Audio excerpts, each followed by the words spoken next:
Needs the force. Okay.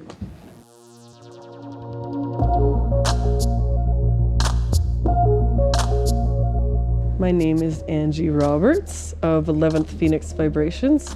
This is my third time returning, and I'm really excited about it because I have so much new work, content. I have my own line of hoodies now that I had vectored a painting onto, and I'm hoping to have more, but I'll at least have some of this in stock. So it's a pretty big show for me because I doubled my sales from the first to second, and I have this like massive goal now that I have way more merch and inventory and styles of paintings. So and I just really enjoy working with the people. Everyone's so friendly, and there's so many different types of art to just see while you're doing the show. It's quite an experience, just amazing energy, you know. Kinds of works, so I'm gonna have everything. I'm gonna have surrealism, I'm gonna have some abstract, definitely some Halloween, black and white.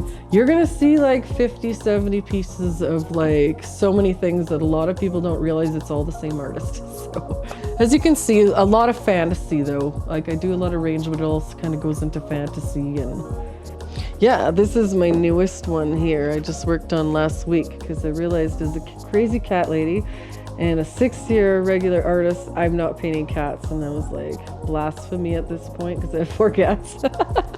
I'm that guy. But I can't paint anything normal because I'm like fantasy, surreal, just abstract, fun, naked gnomes, like just, I don't know what's going on up there, but I channel a lot of weird stuff. But I'm super proud of this little dude. It's probably the cutest thing I've painted on the planet. So I'll probably paint a few more animals like this, like a baby fox and just little baby animals in this kind of dark, spooky kind of way. So my approach to medium is quite vast. I recently got into foraging real mushrooms, and I dried them, and I've been placing them into clay molds of trees and getting more into textures and stuff, just because I can only do one thing for so long.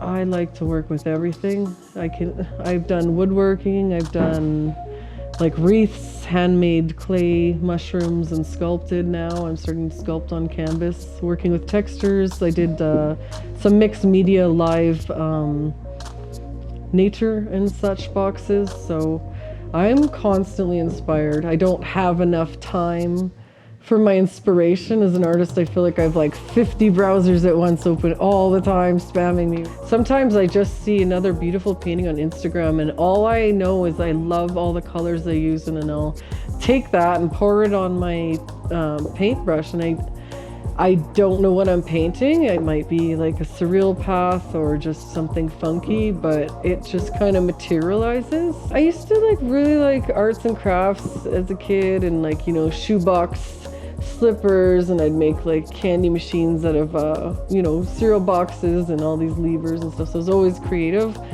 Then I kind of in high school got into drawing, and then fell out of it when I had a family. And then when I was widowed 7 years ago, I started painting a lot for mostly for like therapeutic reasons, right? And just because all my kids are in bed, the house is really quiet, I'm trying to adjust, and I just like had to pull out paints. I don't want TV, I couldn't sleep, so I pulled out my paint again, and I started painting things, and I posted like a little one on Facebook, just a really quick, such a simple painting. When I like look back to it now, and someone's like, oh, how much is that? And I was like, oh, I was just kind of showing it, but like, oh, $30. Like, yeah, sure, take it, you know. I could use the money and I'll make some more. And you know, that's sort of picking up more and more. And then I found a few organizations in Calgary and slowly started working with like more and more people, and realized like this is what I should have been doing.